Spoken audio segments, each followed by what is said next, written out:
Demons. What are they? Are they just angry ghosts? Spirits that want to get even? Today we have demonologist and author Nathaniel Gillis, who has spent 20 years researching this very subject. Have you ever encountered a demon? A ghost? A spirit? Well, today we're going to discuss all of this right here on Truth Be Told. I'm Tony Sweet with Truth Be Told. Please welcome to the Truth Be Told studios for the first time, Nathaniel Gillis. How you doing? Doing good. Doing good. Thank you for having me on. I'm excited to be here. I'm excited to have you here. We've been, for the last 3 or 4 months, we've been talking a lot about UFOs just because we've Contact in the Desert actually starts today. And even though we're leaning to the demonologist and ghost and all that good stuff and hauntings, I think we're probably going to touch on some UFO parts too, because I think you had some experiences with that also. First of all, let's start from the beginning. I always say that people always have a reason for being interested in UFOs and ghosts and paranormal, either because they've experienced something or they've, saw a great movie that just freaked them out, or even a little of both. Can you tell us how you got interested in the paranormal field, and have you had your own experiences? Absolutely. It was a direct confrontation with a malevolent entity. This first occurred when my parents moved into a house in East Dayton, Ohio, and it actually took place as early as the open house we attended, just kind of checking the house out, making sure it's what my parents wanted us to buy. My dad had taken me by the hand, led me into my future room, told me to take a look around, figure out where I was going to put my game console and my bed. And while I was checking the room out, I was led to look underneath the bed. I cannot tell you to this day why, but I just remember kneeling on all fours and lifted the blanket up. Oh, that's scary. When feeling. I did, I was, yeah. I've never done that since. Right. Even in my own bed, I'm Right. not touching this. But I pulled the flap up, and as soon as I did, I was met face to face with a little girl by the age. She had to have been maybe about 6 or 7 years old. I was about 8 at the time, and when we looked at each other, she kind of recoiled, and then she shimmied her body all the way up to the wall, the furthest from me. That was my very first interaction with a full-bodied apparition. That night, after the open house, we were in the car, and I asked my dad. I said, "Hey, man," I said, "there must have been a neighborhood girl that snuck in the house and was hiding from me or something, because this is the entity I encountered, and this is who she was." And turns out that the people that actually owned the house were elderly. And they had passed away, and the estate was being sold. So that was the onset of a malevolent haunting. Once we moved into the home, that entity began to mutate. It began to evolve. It went from a little girl to a shadow figure to a smoky apparition that would kind of glide itself into my room at night. So that was my introduction to the field of the paranormal. And truth be told, that was what inspired me not to just understand the language of this phenomenon, but to understand it in terms of what it is, what it isn't, what is the sexual pathology of the demonic, and what their intentions are when they are encountering us, and vice versa in these haunted houses. I grew up in a house in Granola, Kansas, and it was built by a banker back in the early 1900s. And I saw an old man, a ghost, when I was a kid, too. It wasn't a scary ghost. I don't remember, because I don't remember a lot about my childhood, but that I do. But we used to hear a lot of creaks and footsteps and doors closing upstairs in the attic and stuff like that. And as you can tell, it did make an impact, because I remember it to this day. Right. When that all happened, it's kind of like snakes.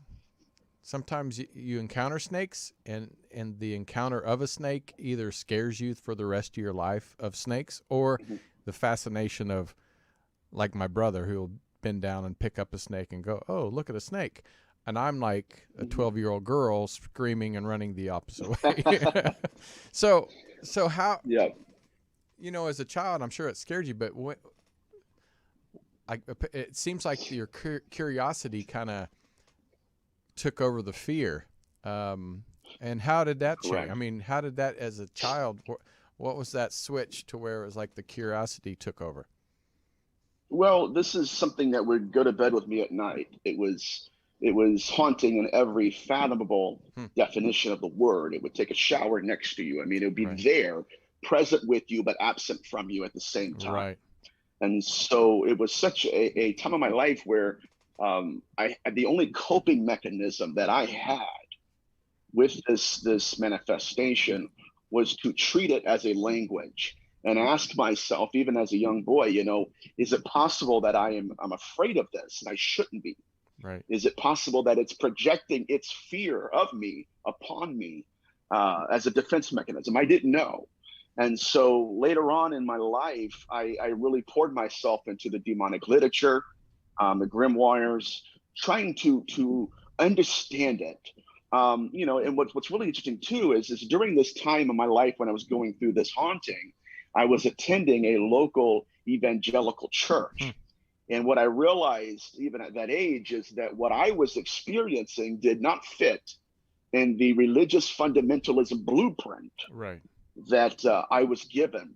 And so I thought to myself, well, if my experiences are eclipsing what they're willing to exist, then we have a serious problem. And that's when I kind of grew out of the limited, dogmatic Right. understanding of what demons are. And I know that's what I'm here to talk about tonight, but that's when it occurred. Right. And I kind of grew out of it. I had to.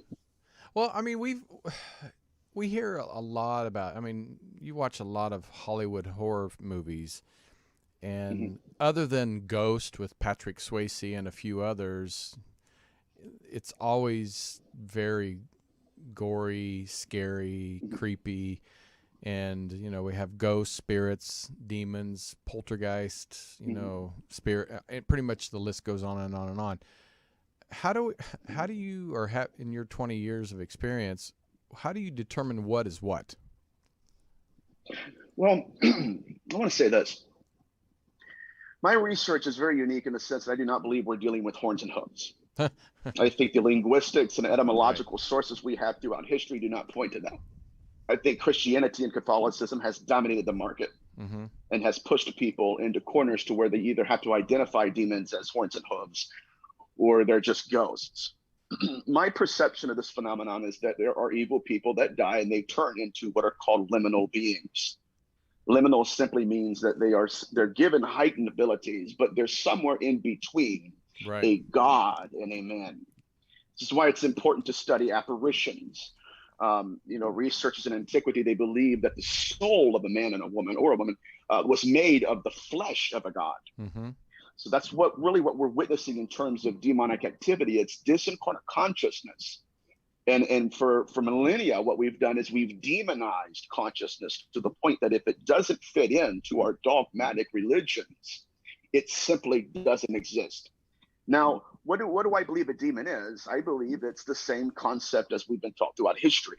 They're little spirits. The idea throughout Mesopotamia, your Phoenician texts, was that when someone dies, there is a wind-like spirit that leaves their body. One of the first references we have in antiquity regarding that kind of spirit is Lil. That was Lil. And later on in antiquity, the Hebrew religion incorporated that as Lilith, which now we have a succubus entity that seduces men to collect their seed, their semen. Now, if we were really going to be honest with the phenomenon, that's the UFO abduction phenomenon. Right. It's not demonology. And so that's why it's important as researchers, we had to identify the sexual pathology and behavioral patterns. I know I'm getting real deep real quick. No, this is interesting. That's why it's important. Interesting. Yeah. Yeah, no, that's fascinating to break it down like that. And I think I don't. Do you remember the movie The Poltergeist? Yes, sir. Oh my gosh, I remember when that first came out. Go to the light, Caroline. But we have a psychic that's actually on our network, and she believes, because we hear through Christianity hell or heaven. She believes there's good and bad, meaning spirits, and bad people don't always go to good places. But then we hear, near-death experience people. It's very rare to hear somebody saying, I had a bad experience. I've had mostly, the love and light and, family and friends greeted me. What is your theory on the afterlife when it comes to ghost? Because, you hear so many different things. But like Correct. I said, a lot of near-death experience. Even my grandpa had a near-death experience, and it was a very loving experience. Correct. So in terms of hell, Sheol, and the grave, we're not dealing with a spatial area of existence. Right. We're dealing with a spiritual area of existence. And I think that to answer that question, I think it's really relevant for a lot of us to dive into the Dibuk or the Dybbuk literature of the 16th century. Contrary to religious pop culture, the Dybbuk was not a byproduct of a haunted wine box. It was quite literally the impregnating of the dead in the bodies of the living. Right. That's a whole nother it's a whole nother show, because I know we got a very limited amount of time tonight. But I will tell you that there are entities, people that have lived and died, that were either abusers, murderers, seriously evil people that are evil even after being disembodied. And many of these entities are possessing entities. More than that, many of these entities are the entities that are trying to impregnate women to replicate their species. Matter of fact, in the 16th century, we have cases of sexual abusers, rapists, people who were murderers, who were literally leaving semen samples in the bedrooms of their female victims for the purposes of impregnating them. So it wasn't just that these entities are evil. It wasn't just that they were trying to impregnate their victims in the forms of incubi spirits, but they were also impregnating their victims with their own consciousness. Oh, wow. Yes. Wow. In the 16th century, there were two Kabbalistic exorcists, Isaac Lurie and Jaime Tao. Both of them encountered cases where women encountered an incubus spirit, usually in the form of a dream. This is why it's UFO abduction phenomenon. In the form of a dream, a sleep state, a spirit would come to them, usually in the form of a lover or a husband, and would try to copulate with them. Now, for the researchers out there, if you really want to dive into that literature, go into Ariel Master's book, Eros and Evil, and you'll start to see the UFO abduction split open for the first time and reveal what the whole thing is all about. But anyways, what they were finding out is that these women were not just becoming pregnant by the entity that would visit them in their dream, but they would become possessed by the spirit they just had intercourse with. Right. To the point that during these exorcisms, these women would come and they would be pregnant. They would actually show that the spirit would be crawled in their womb in the fetal position. And so that really led a lot of researchers, specifically demonologists, to question whether or not these women were pregnant by or possessed with the spirit they just had intercourse with. Wow. That's almost...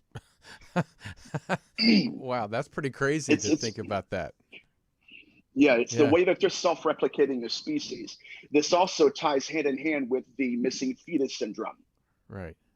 Well, what's funny when you say species, it almost sounds like it is like a UFO or an aliens, extraterrestrial type of thing instead of a like spirit itself. Yes, interdimensional. I mean, that's just another way of saying that they're here in one dimension and we're here. The problem is most of us are witnessing apparitional entities, translucent beings that are using our belief systems against us. Say that again? That was We're good. dealing with translucent beings who are using our belief systems against us. Now, that's why Dr. Carla Turner's work, we have Jesus manifesting to abductees, Right. but he's not the Hebrew theologian Jewish Jesus. He's the Swedish Presbyterian Jesus that any Midwestern woman would believe, right, Jesus looked like. So what are we dealing with? It's quite possible we're dealing with the same thing in the incubi phenomenon, where a woman is encountered by a person she's been intimate with before. Why?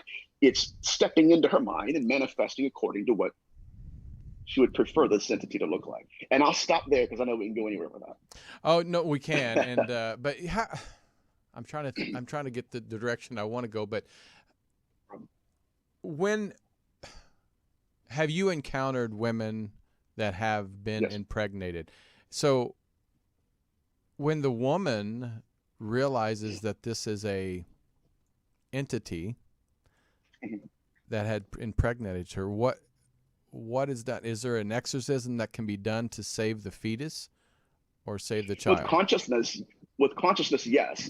Now, with respect to the missing fetus syndrome, what they've been doing is using it on both fronts, the demonology aspect of it and the UFO abduction aspect of it. Right. What they've been doing is they've been stepping into roles for the purposes of impregnating our women. Dr. Carla Turner, and I'm going to go back to an ancient manuscript here to prove it also, that it's been happening for millennia. But Dr. Carla Turner had an experiencer who was abducted and told by Jesus, he held his hand out and said, "All seed belongs to me." Now, that's usually what an incubus says throughout history. You go to Ariel Masters' work, Eris and Evil, that's pretty much what they've talked about. They're dominating patriarchal entities. But it was after that abduction that this individual found out she was pregnant.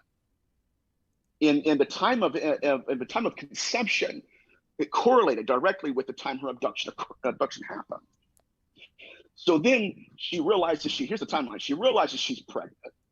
Then about 3 months after that, she starts having gynecological difficulties. She goes to her doctor.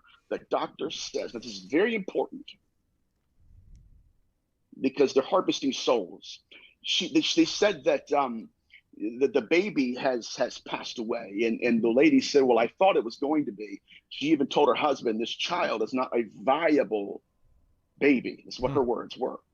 Now, her very next abduction, the same Jesus comes to her with a hybrid child. Now, keep in mind, the child was still in her womb, right? Right. This wasn't a hybrid. They have it. But when she was given this hybrid baby, she was crying, telling Dr. Carla Turner, I don't understand it, but the consciousness of the child that died in my womb was lodged in the hybrid baby they asked me to hold. So this gets very, very sinister. Yeah, I would say so. They're increasing the birth rate and then snatching the soul. And I can give more evidence to that, but I'm just gonna, I guess we can just anchor that. Well, that's one of your cases, and I mean that you've researched. So give me some cases that really kind of put the fear of God in you, as they say, that seem like it was so far-fetched, but yet it was pretty much concrete. Yes. So this case initially happened to me after someone watched a show of mine that I did, and I was dealing with incubi spirits and how that they would carve symbols underneath the eyelids of their victims. And it's another fascinating aspect of that phenomenon. But this individual reached out to me and said that, they said, Nathaniel, some of the things you were talking about sounded a lot like what my father experienced during his remote viewing sessions. And I said, okay, so we finally got to talk. And this individual said that his father was a renowned remote viewer and would also get paid to give certain politicians and celebrities in his city readings. So they would come to him and say, okay, what did your guides give you for me? And he would sit him down, even in front of this, his son, which is the one who contacted him. He would sit him down and tell him exactly what's going to happen. I think you're thinking of going left in this certain decision. I Right. think you need to go right. This is what they're saying. And it would, really help them in the long run. And he said, but there was one night when his father was doing a remote viewing session. And he said, all of a sudden, his father began to stumble down the stairway. He was inconsolable. He was white as a ghost. And he couldn't talk, like he was terrified. And he said that night, my father ended up having a massive heart attack. Oh, wow. So he said, by the time we got into the hospital, they normalized his blood pressure, gave him some medicine to calm him down. And during the investigation, they have to take his clothes off, they put him in a robe and everything.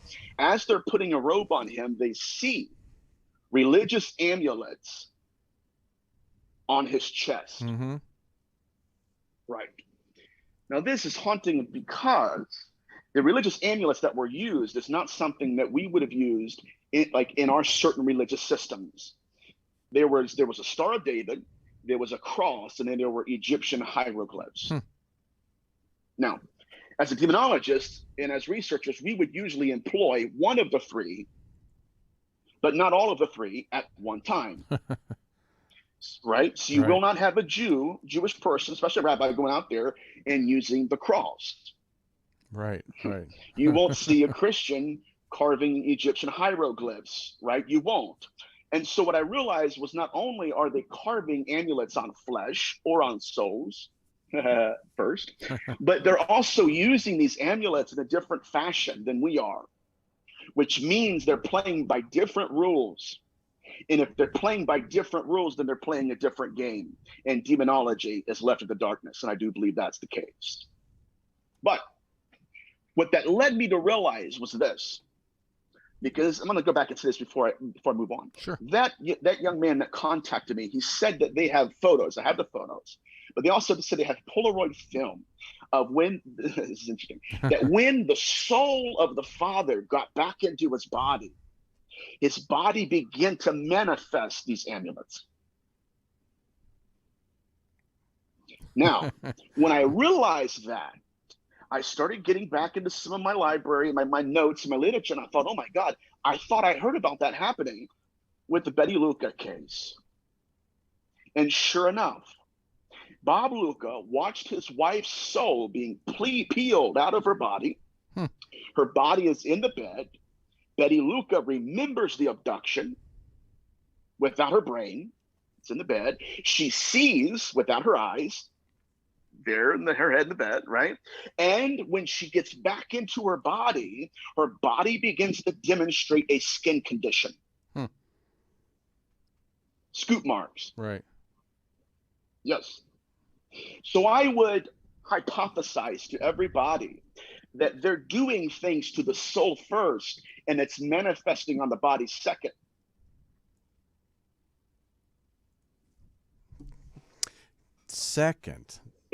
Yes. Now, in Stevenson's work in the afterlife and reincarnation, because I believe it's all centered around the soul here. Right. In Ian Stevenson's work, he talked to people who claimed, I've had a past life experience. This is my name. This is my language preference.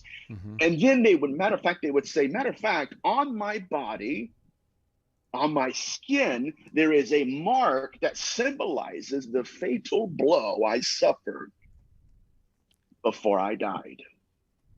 See where I'm going with this? What happens to the soul manifests on the body. And so when we're dealing with scoop marks and all of these punch biopsies of Bud Hopkins research, is it possible that we're treating the body like they're treating the soul? And when they're slipping the soul back into the body, we're witnessing it manifest. Whatever was done first on the spirit is done on the body. If that's the case, then I would also suggest that the soul's constitution is not as ethereal and as incorporeal as we have been taught. Right.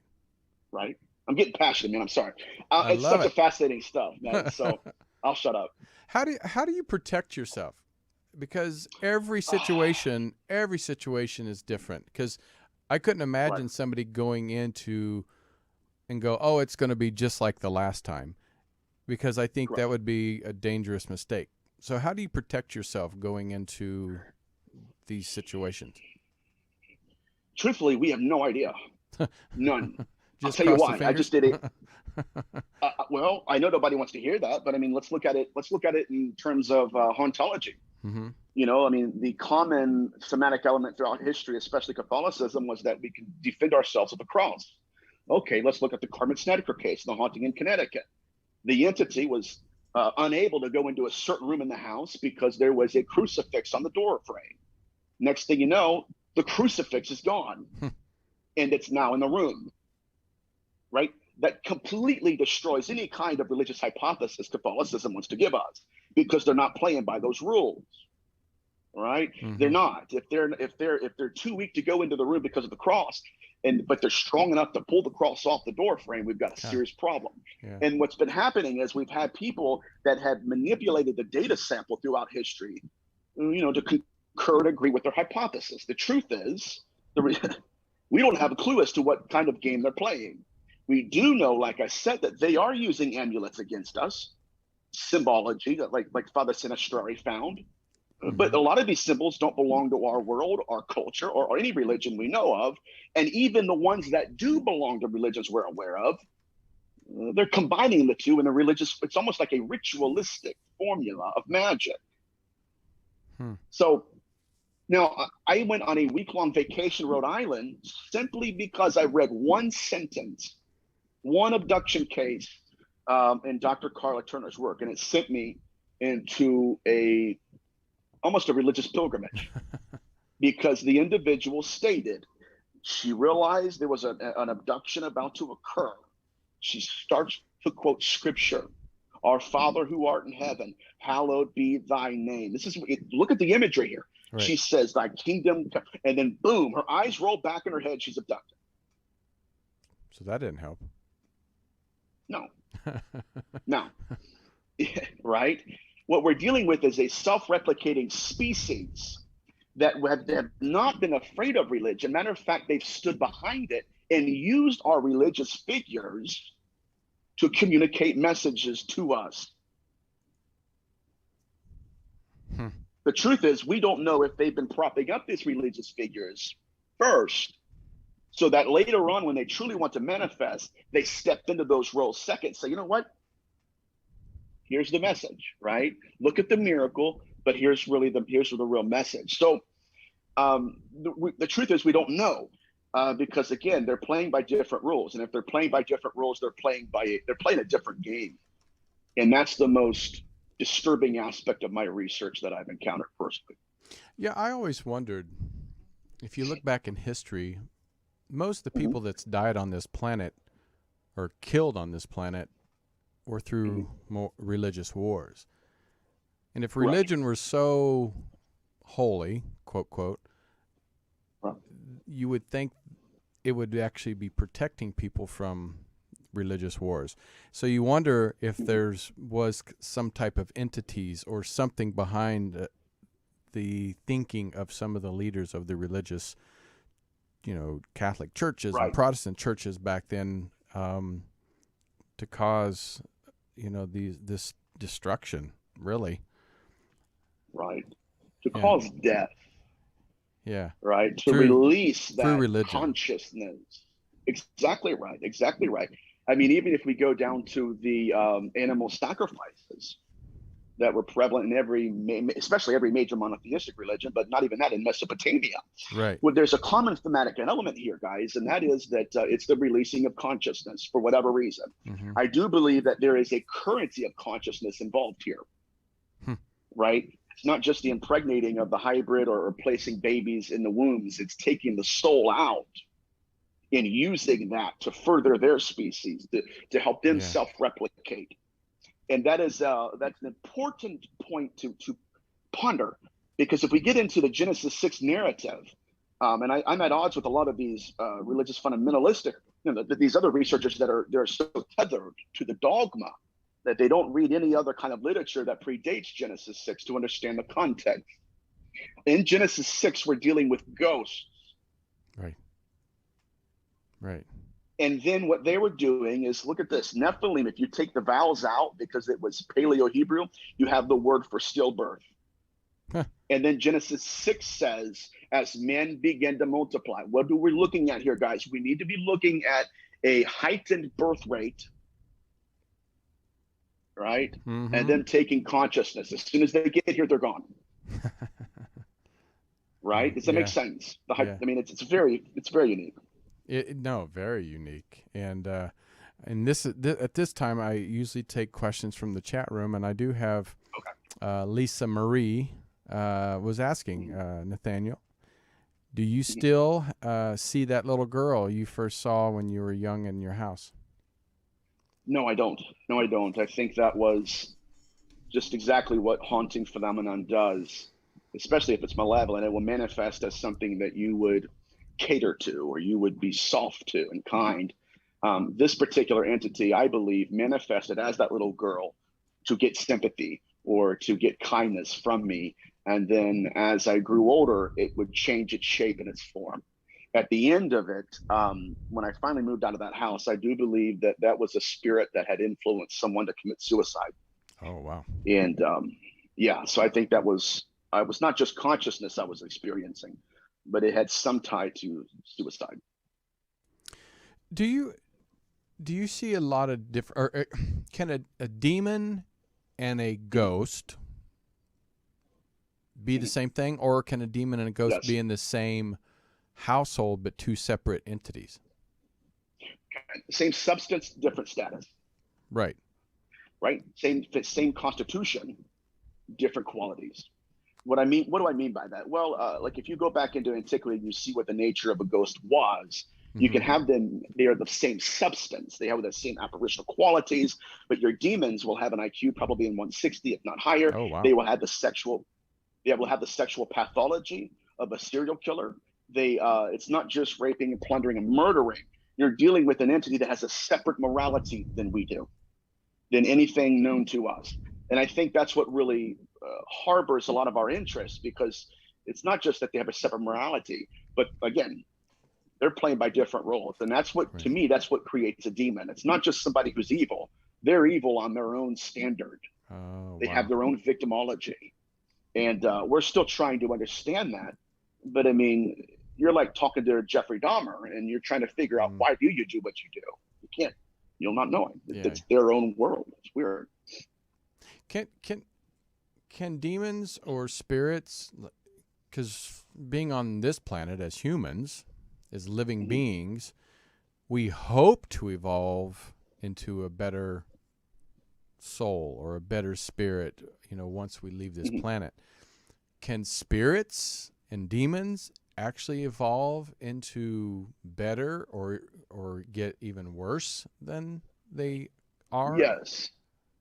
Yes, and my answer is going to sound like I'm saying the same thing twice, but I'm really not. I'm choosing my words very concretely and intentionally. Good people evolve, bad people mutate. So you'll have what are called evolved and deceased ancestors.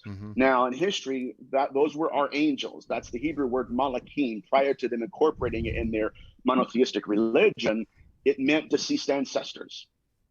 And I think that's why this whole concept of the phenomenon being, extraterrestrials and Whitley Strieber believing that some of these are at least deceased people, I fall into the middle of that category here. I do believe that a lot of these entities that are abducting people are deceased people. They have evolved. I agree with Ray Fowler's work, where many of them are the butterfly versions of us. We're the larva forms of them. And I think that's why when we have abductions occur, they're telling us, we are you, you are us. That's why it's a form of the afterlife. But your demonic entities, in terms of your mutants, it's almost as if that there are some people that die and they enter into a malevolent state of being. And in many cases they are. Yeah. They're mutating. And that's terrifying. Because you wonder, you're like, how I can understand a ghost where they die and they don't realize they're dead and they're just kind of walking around and thinking they're still part of the living. But the demon, it's like, how did they get to a point where their Oh, yeah. soul leaves and it gets stuck with the same evil you had on the planet, where a lot of times Yes. you know, that's fascinating. Yeah. And to point to some more literature, James Frazier wrote a book called The Red Fez. He's an anthropologist. Mm-hmm. And I know we have a very limited amount of time, but let's get into the aspect of possession and really what it Yeah, was, what it is. that's what This. we're here for. So let's get into the Okay. possession part of it. Okay. I often teach in alliterations. It used to be annoying to me, but now I find it's easier for me to remember and easier for others to remember as well. So it's a win-win. Right. All right. Possession is the commandeering of consciousness and its memory in motion. Okay. Consciousness by consciousness. Now let's get back to one of the earliest forms of possession. We get into the Red Fez by James Frazier, and the Golden Bow by James Frazier. James Frazier talks about an ancient ritual performed by warriors when they were on the battlefield. Okay. It says that in war, when they knew that they were dying, they had a mortal wound in their body and their consciousness was slipping in and out of their mortal frame, they said that in order to stay alive, in order to exist in this dimension, they would dispossess their own bodies and they would possess someone else's. That's possession. Very simply put. A lot of these, the data samples that we've been given through Catholicism, I would like to suggest to everybody that it's violently flawed. The actual exorcistic ritual comes from Numbers 29:11. It talks about corpse pollution. It was cleansing someone of being possessed by an individual who was deceased. And so they would sprinkle holy water as a form of baptism. Now, here's what's been happening with Catholicism. They have been basing their validity of their rite on the rate of its success and not on the reason for it. The reason it's working is because it's purifying these demoniacs of corpse pollution. But that's why it's working. It's not working because I'm Catholic. I was gonna, yeah, because right? I mean the biggest movie we can think of is The Exorcist. You know, exactly. Holy right. water, holy water. Here I am. Yes, I'm cleansing someone of corpse pollution, but I don't believe, but I don't believe in that life after death in this form. No. See, again, we've got to get down to the literature. And so that exorcistic ritual predates Catholicism. It predated our exorcists in the Bible. It was found in Mesopotamia. But again, if it shouldn't be working if they're casting out fallen angels. If it is working, because we're dealing with consciousness invading a living being, and there's a conflict here, and it's a very interesting phenomenon. But that's the origin of possession.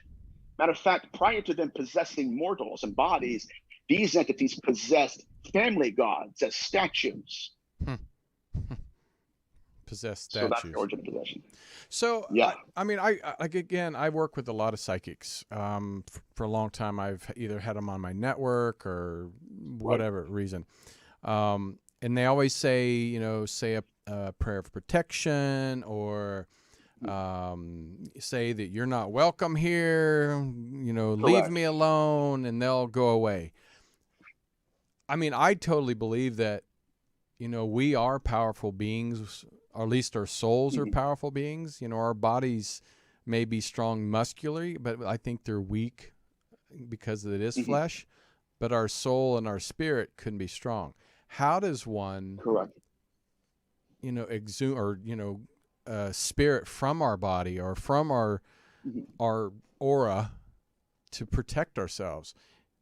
If I mean, I can understand a spirit, but even with the demonic, I mean, they're probably there for, like you said, a reason, to not do the best for you. So how do we protect ourselves? No. Well, this is a deeper question than most people think. Number one, we need to understand what that spirit believes in.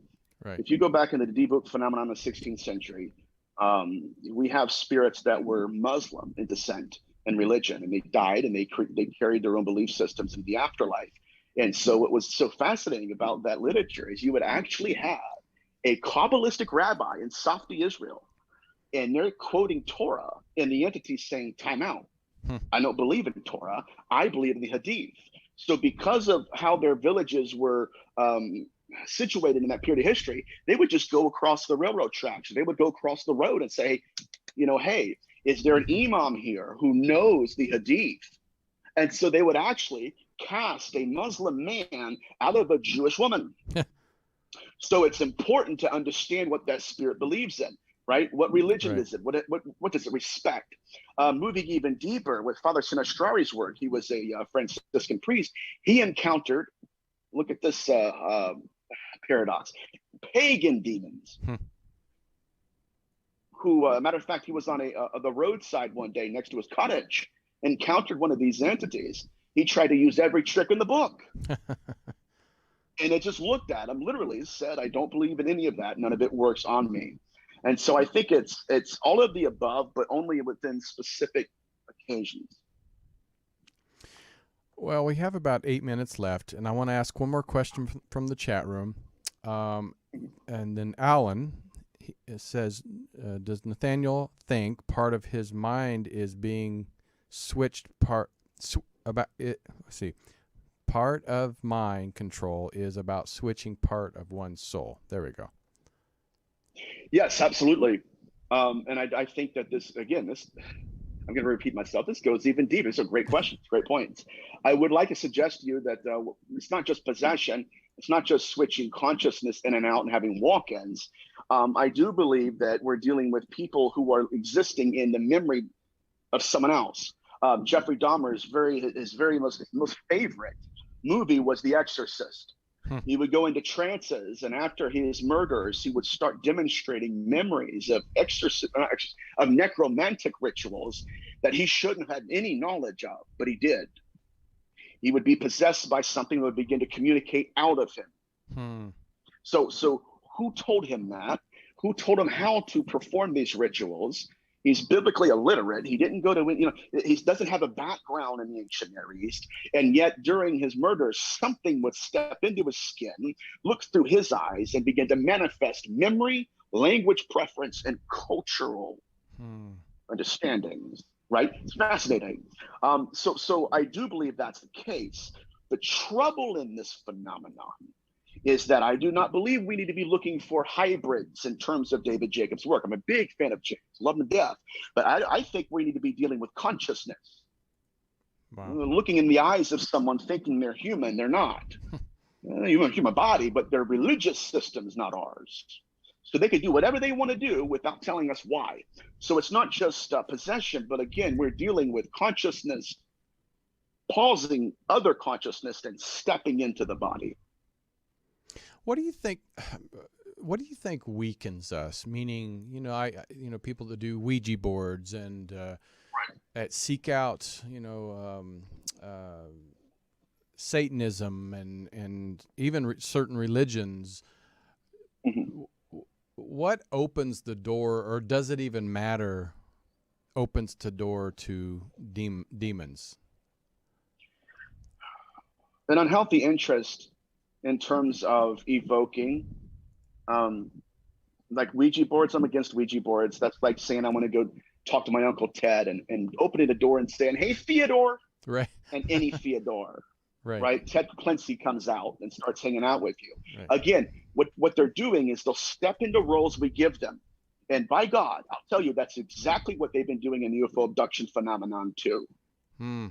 Right? It's dangerous, especially the CE5. I'm going to go out there and I'm going to divine and conjure a manifestation. Sure, till it abducts you and you don't realize it 15 years later. You need to go to therapy to figure out what happened to you. Right? Right. It's a dangerous thing. But those are some things that I would stay away from, especially Satanism. Again, even if Satan was a social construct in religion, an entity will step into that form and will animate the dogma. Can a past life regression help with? A past life regression help with if you're with possession, or even just work on your soul that was wounded in a past life? And does demons follow souls from past lives? There's a hypothesis that sometimes we can even be possessed by ourselves. Oh, wow. No wonder I'm boring. I'm Right? just kidding. Oh no, that's a hypothesis, but I've seen evidence of something like that occurring in terms of helping people get relieved from trauma they carried over into this life. I work with an individual. She's amazing, but she does that very process. People who are afraid of heights. Why are we afraid? They do regressions and they realize maybe they fell from a plane and got killed, or something happened to where it occurred because of height related death. But I've had evidence, or seen evidence rather, that is the case, and that does really profit people. All right, we just have about 3 minutes left. I'm going to ask because Cool. some people out there that have not been 20 years of experience looking for demons and possessions and all this stuff. What's the biggest mistake to do as somebody that's going into this for the first time, and what can they do to do it right? Because we don't want somebody being possessed or hurt or even worse. Well, like I said, I come from a religious background, and so I had to really excommunicate a lot of people because they did that to me first. They thought I was a demonologist in terms of a practitioner, which doesn't really exist. Right. I had one lady tell me, well, a demonologist worship demons. And I said, well, does an oncologist worship cancer? That's how deeply ignorant and repugnant a lot of this is. That is true. But I would suggest that if you want to get into this study, go to ancient manuscripts. I found much more relevance and information in those than I have with grimoires, because these entities can play roles. So what do I care what name it is, right? Why would I care what it's described to be? Mm-hmm. I want to know the behavioral patterns. Look at the sexual pathologies. Look for thematic elements that would unite all entities together, because that's how they're manifesting themselves. It's just like a criminal profiler going into a murder case. They cannot help but leave footprints in the blood. And as a demonologist, we have to find those footprints. And by God, do not let it be defined by the Catholic Church or any kind of religious system. And I'm not harping on the Catholic Church. It might sound like it, but even the Christian Church, there has to be a lot of things outgrown before you can grow into the real true study. I totally believe that. Well, this has I know been get crucified for saying that. Right. It's all good. Well, this has been so fascinating. I love this stuff, and I really very articulate, and thank you for sharing all your knowledge. I mean, I can't believe you've been doing this 20 years. You don't even look like you're but 30. Yeah. So, but how do people find you, follow you, get your books and all that good stuff? Because we didn't even talk about let's tell your books and everything. Okay, so my first book is called A Moment Called Man, and it's not gender specific. Obviously, it's man, including like humanity and all that. But I had lost a friend to drug addiction. He was an empath, and so I wrote that book towards empaths who are medicating the gift they're called to manifest. And so I wrote that book towards them to help them understand that that destiny can be disfigured in ways that we have to really understand. So, my second book is The Skin That Crawls. I go from ancient manuscripts. I go through the 16th century, the debug phenomenon. I link it to the incubi concept. It's the same thing, different names, different parts of the world, same spirit. And then in the very end, I culminate with soul hunters out of the book of Ezekiel chapter 13. Yahweh is at war with those who hunt the souls of men. It's a mistranslation of babies. Hunt the souls of babies to make them fly. What? Peeling souls out of bodies, just like Betty Luca, just like all of these other experiencers. Right. So that's my book. You guys can find me on my website, njgillis.com. You can find me on Instagram and Facebook, the Nathaniel Gillis. And that's my spiel. That's your spiel. And I so appreciate everybody tuning in, everybody in the chat room that were conversations and just talking amongst themselves and asking great questions. Awesome. I mean, great questions. But thank you guys for tuning in. This is Tony Sweet with Truth Be Told. Make sure you watch us every Friday right here on Truth Be Told YouTube channel. And please subscribe, share the show, and also subscribe to our podcast on Apple and pretty much every other platform you can find podcast. So until next time, I'm Tony Sweet. Nathaniel, thank you so much. Take care. See you guys. Thank you.